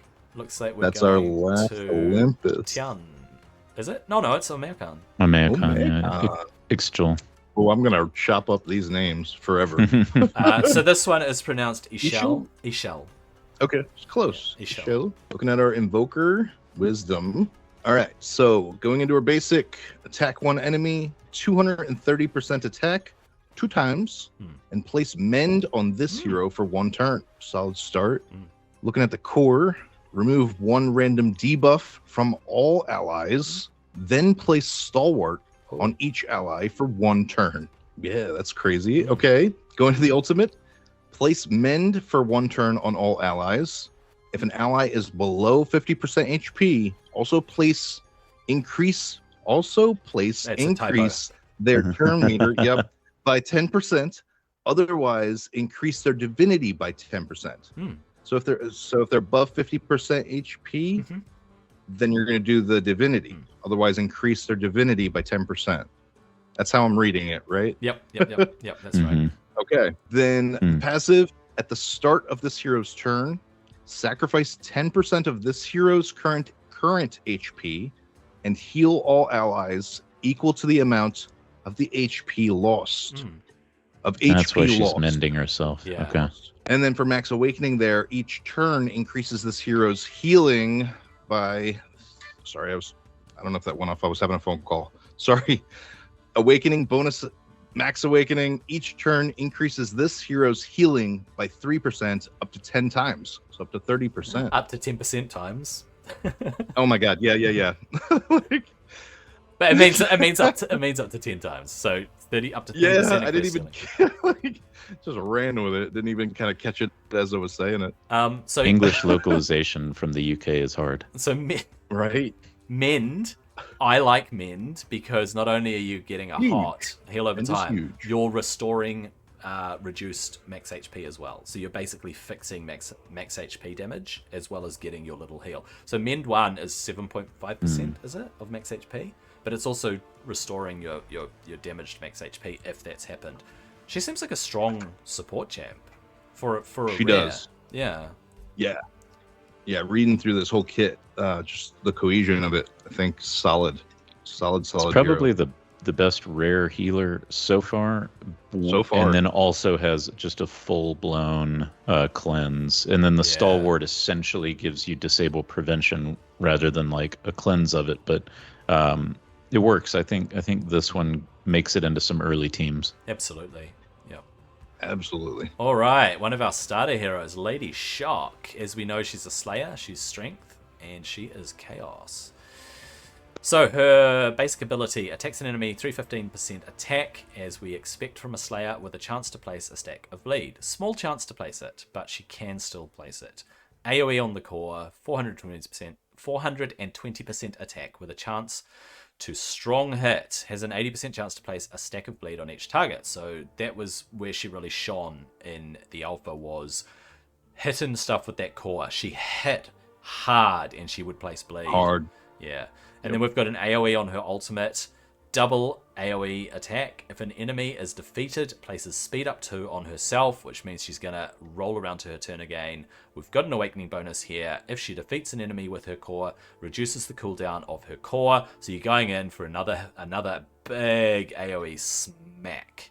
She has a passive here, increases the damage inflicted for each stack of bleed, which is what makes her strong as a Slayer. When she's stacking up these bleeds through her attacks and core attacks, she's going to do even more damage against those targets as they take damage on their turn. She has a leader bonus here of 20% attack, as all 3 starter heroes do. She was good.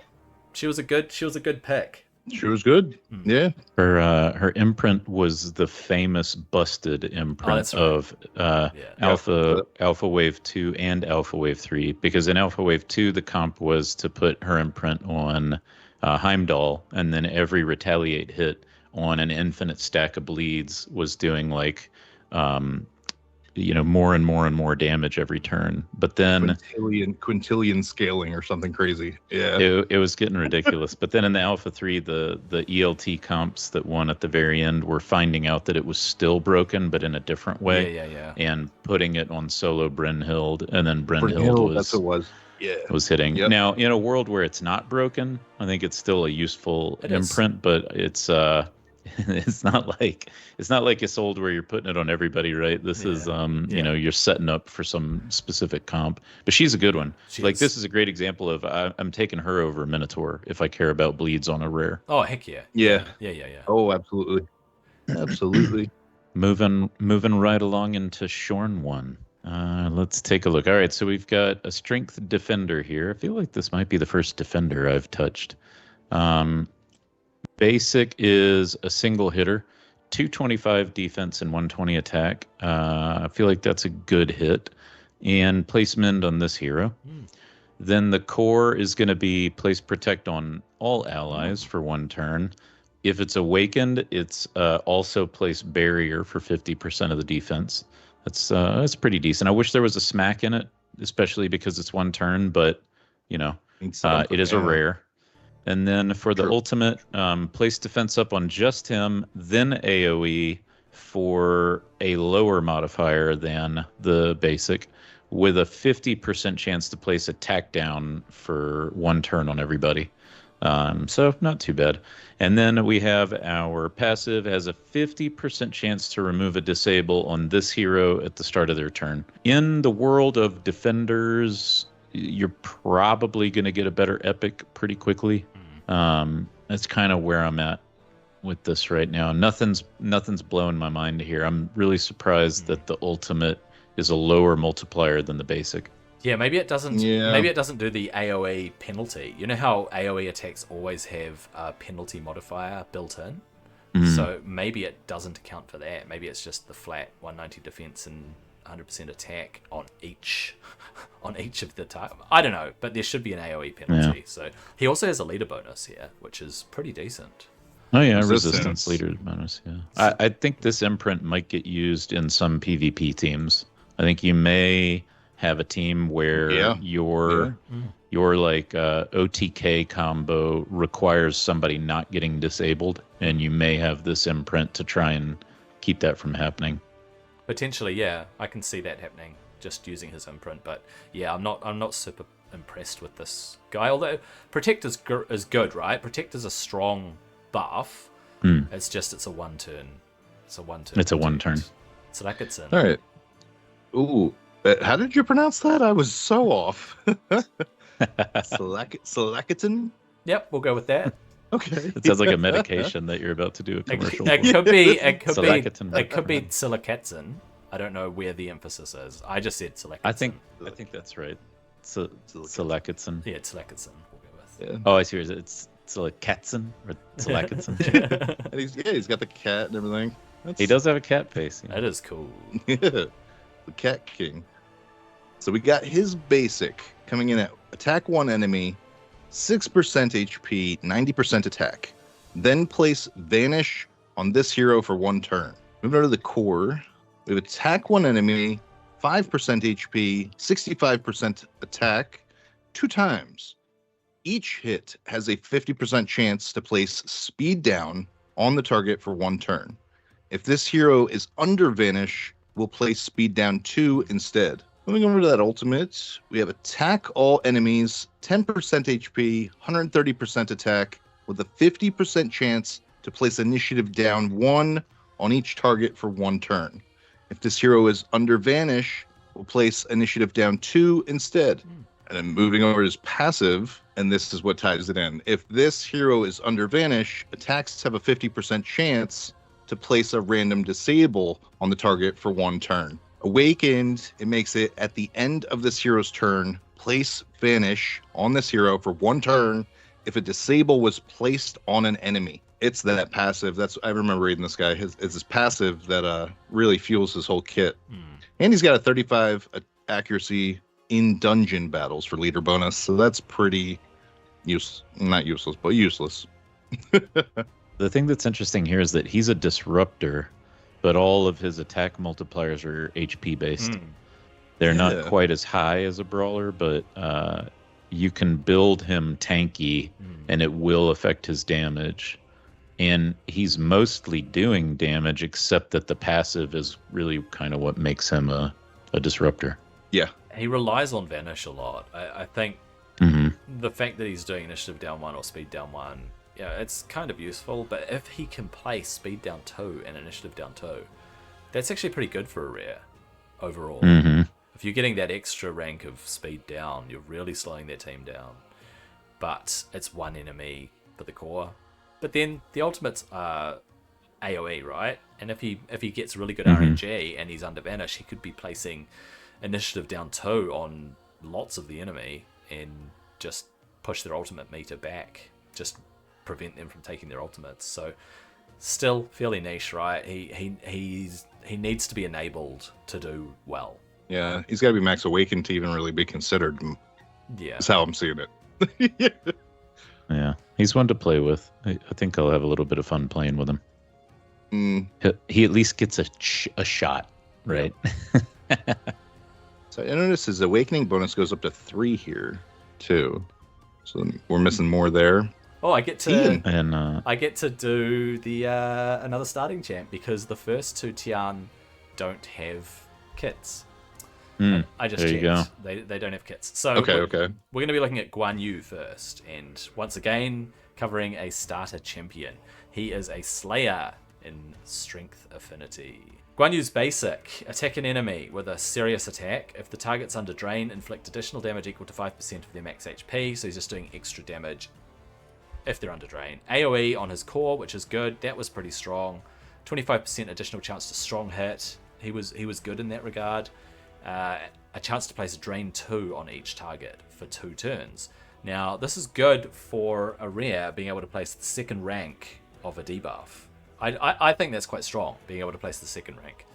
And then we get to his ultimate, where he does another AoE. He attacks 2 random enemies after his AoE. If an enemy is defeated from those attacks, he will place initiative up 2 on himself, meaning that he gets round to his ultimate faster. Awakened 5. If an enemy is defeated, reduce the cooldown of the core ability by a turn, which means he's going to go in faster to place drain 2 and do that massive smack.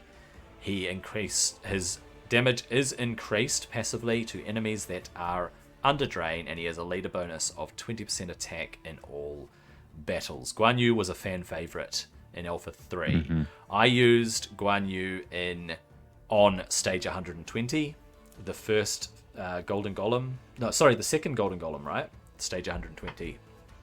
Pretty sure I reverted to using Guan Yu because of this additional damage against max HP and placing drain for the heals for your team. And I thought it was quite a really strong way to go.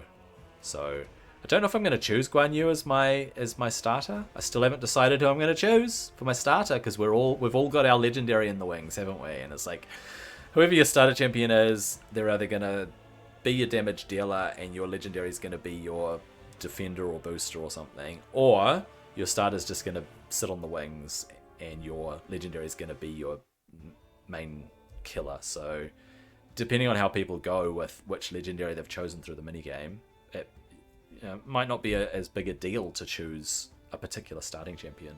Did you guys enjoy Guan Yu? Yeah, I used Guan Yu in Alpha 2 and Alpha 3. I used Ramses in Alpha 1. So yeah, Guan Yu, definitely a fierce start. Having him in your corner is good. I chose Ramses the first time because of Acid, and then I chose him again in Alpha Wave 3 because I just didn't want to do what everybody else was doing. And then I quickly realized that there was a reason that everybody was doing Guan Yu. So it's like, if you can get him to basic a lot, I think that you can get more damage out of that proc than waiting on an acid tick on the boss. So like ally attacks and things like that, right? That's kind of where I'm at with Guan Yu. He's a boss killer. But all three of the starter champs are pretty well balanced now. They're all, double AoEs. It's like pick your poison, right? Do you want the 5% of max HP on the basic? Do you want it on the acid? Do you want it on bleed stacks? Where do you want it? Yeah, they all have strengths in their own right, and Drain is handy. Right. Drain is handy at early game because you're just getting that extra healing power, but you may not be doing as much damage because you don't have bleed ticks on the boss. But Guan Yu is yet again strong against bosses. So problem is we're going to be replacing our starter champions pretty quickly, I think. Pretty quickly, yeah. Lubu has a kit. Lubu. I believe it's Ned's. Is that me now? Yeah. Oh, okay. I think it's Lubu, you, Ned. The insect warrior, apparently. So Lubu, a new one, red brawler, strength, and the A1 basic. So attack one enemy. This is a 10% HP and 105% attack. So it's a decent for these brawlers hit.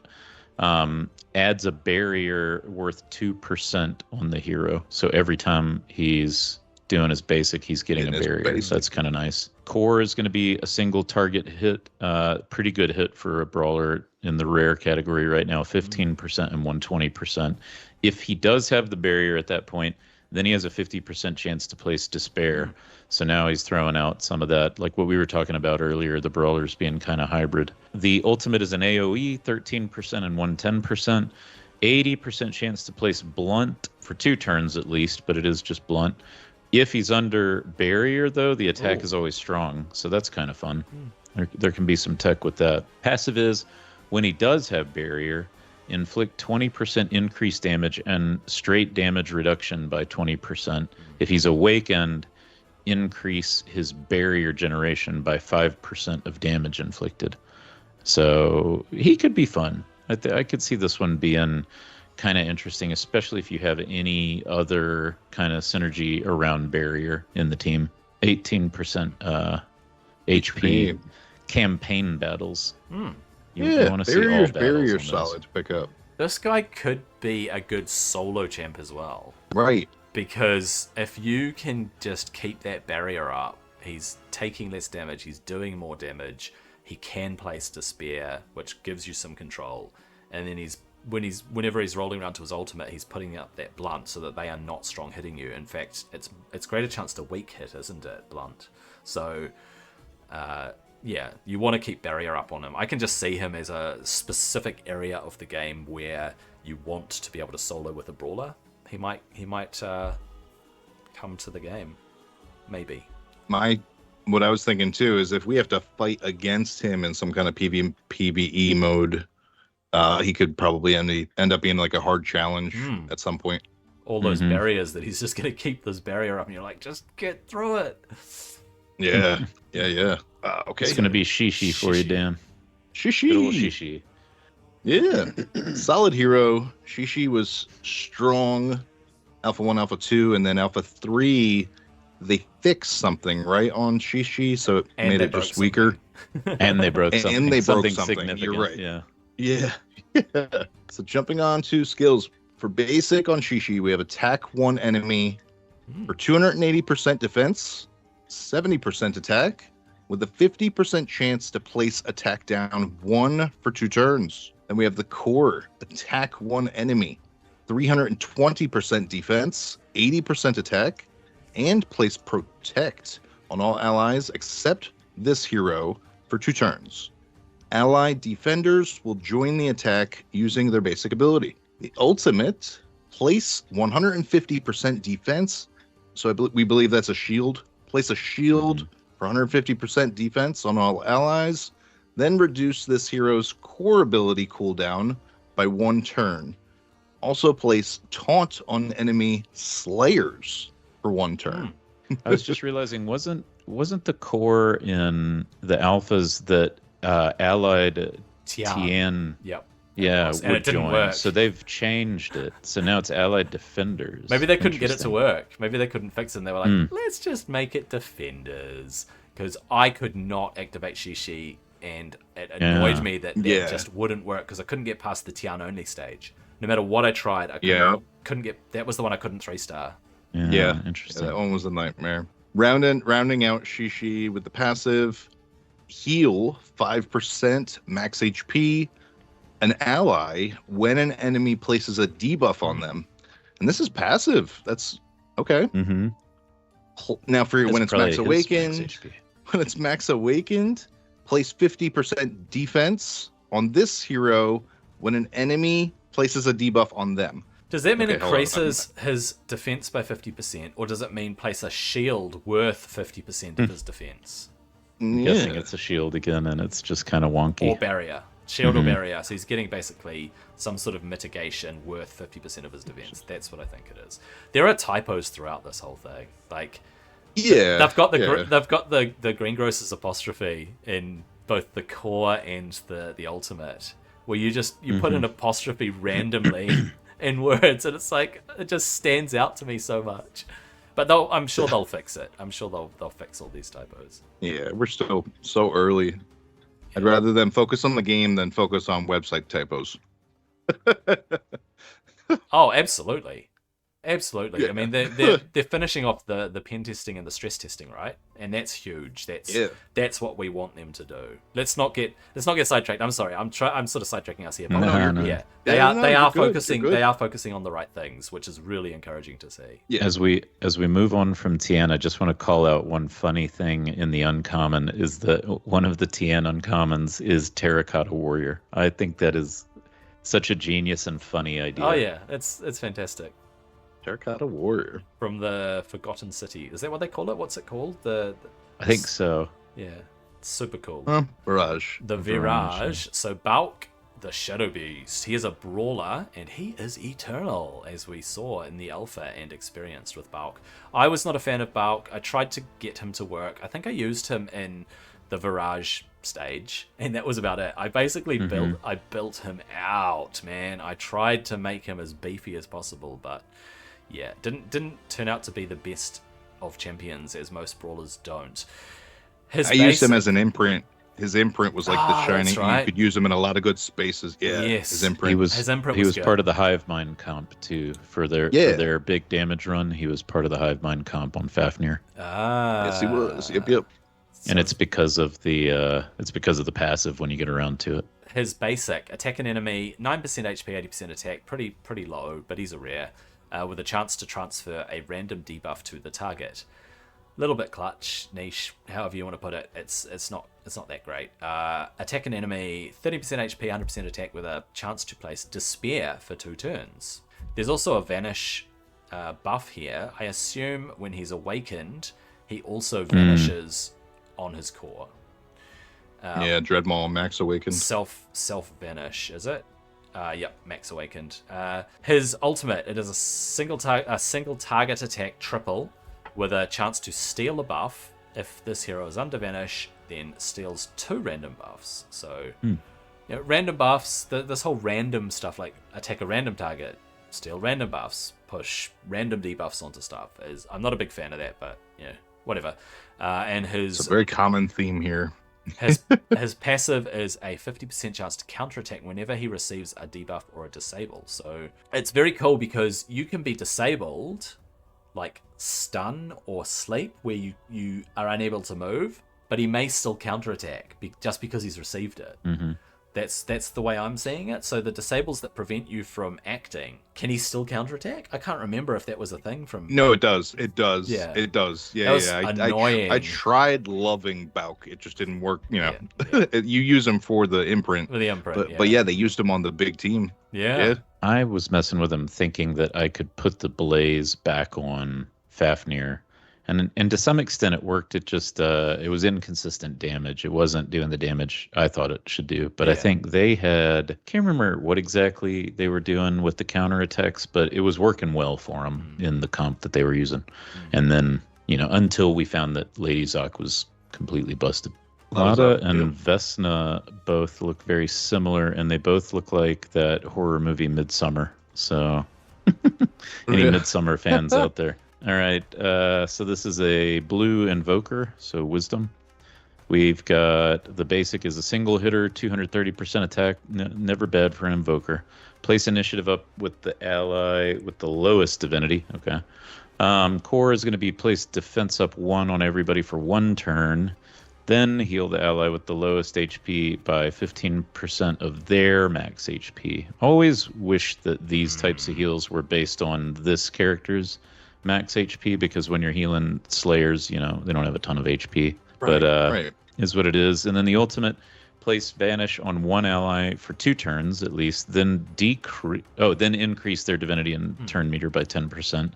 Finally, the passive, when an ally is healed, all allies receive 10% of the healed amount. And Awakened, that is place a shield for the same amount. So that's not bad. And so the imprint doesn't have the awakening bonus. So very interesting there. This is a neat imprint to play with in some comps where it's like reverse hex. Somebody gets healed, everybody gets healed 5% of that. But if you're running her to get that effect and not her imprint, then potentially you're also passively placing shield, and that's any heal. Yep. So she doesn't have to be the one who does the heal. Yeah, it says when an ally is healed. So I think this is a tech champion. I don't know that this is every comp sort of supporter champion. I think this one's got some tech where you're building something specific here. Yeah, I was just going to say, very, very niche and just really not strong, really not effective. I like the defense. Very minimal. But it's only 1 turn. Defense up 1 and 1 turn, yeah. It's right at the core, yeah. But she's rare. That's the only shining moment there, maybe. Yeah, she's but a see, rare. if she can... the reason I say it's tech is because it appears to me, if we're reading this correctly, that she can passively place shields. So just constantly shields are appearing because of her passive. When any heals are popping off, any heals. So it's not even just her healing someone. If someone else is healing someone, you're going to give a shield. All right. Should we cover Maria there, Dan? Ooh, Maria. Yep. Maria Marina, Slayer Warrior Princess. So we have the basic here. Attack 1 enemy, 345% attack.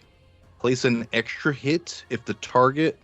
Place an extra hit if the target has 3 or more buffs. Looking at the core, attack all enemies, 320% attack, and ignore shield and barrier on each target.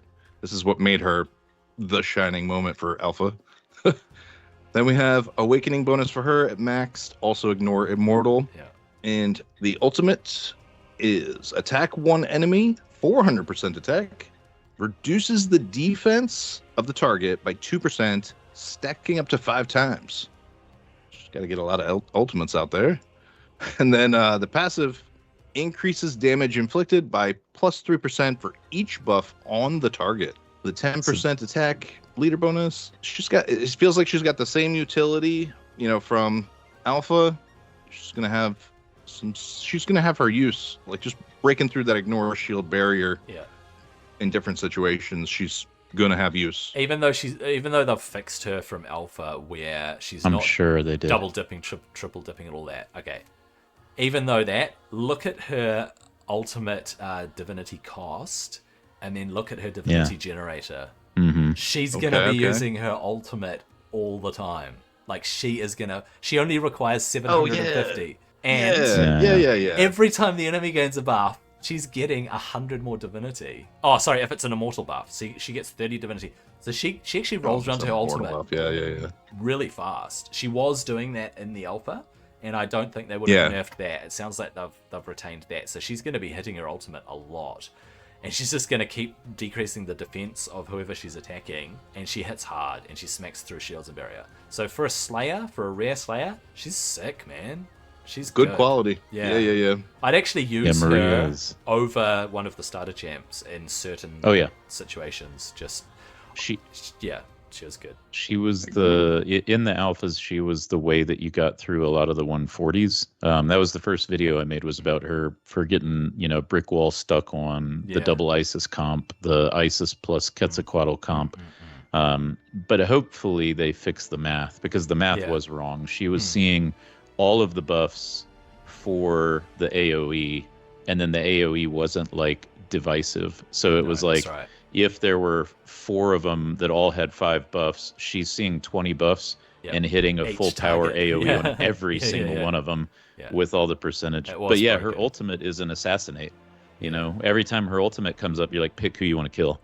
Usually you want to take out a supporter with her.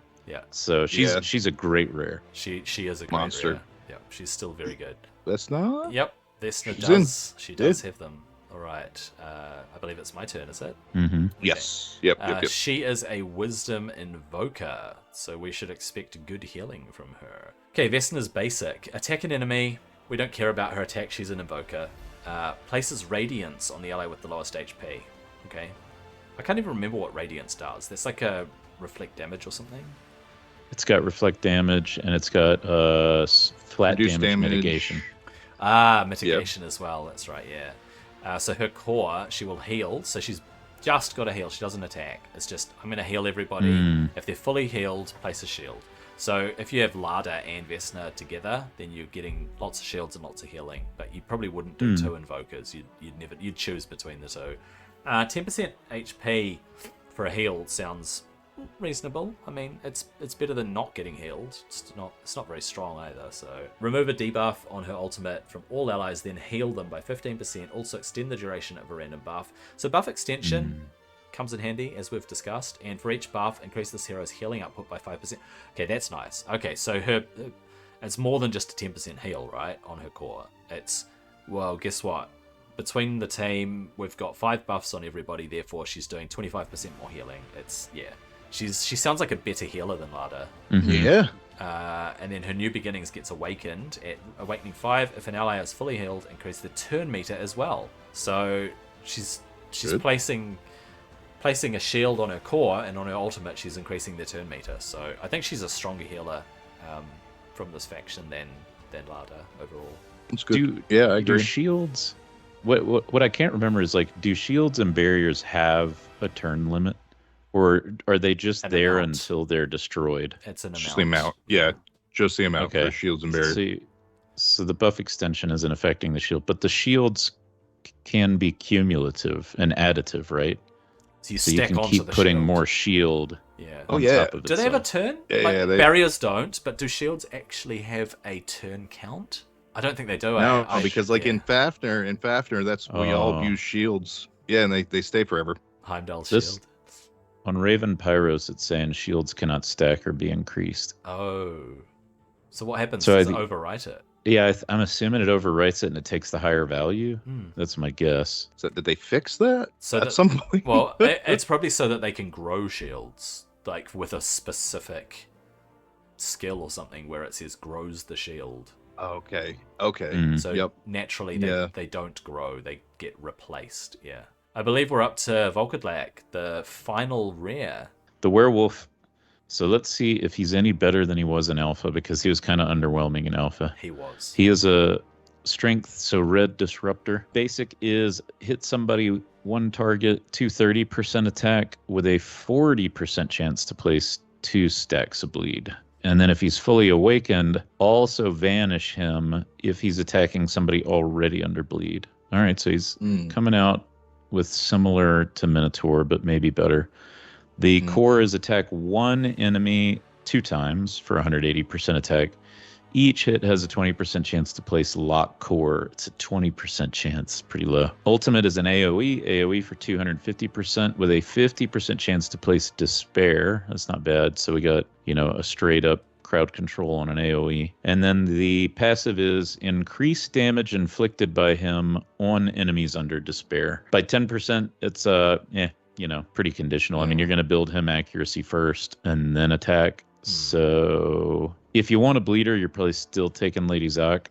Yep. Lock Core, you're taking Dagonet if you want to lock people down. So I don't know. I don't know that he's really going to see any more play than he did in Alpha. No, he's very underwhelming. I agree. Yeah. He also places vulnerable one with. I was just saying that. Yeah, vulnerable one. That's not.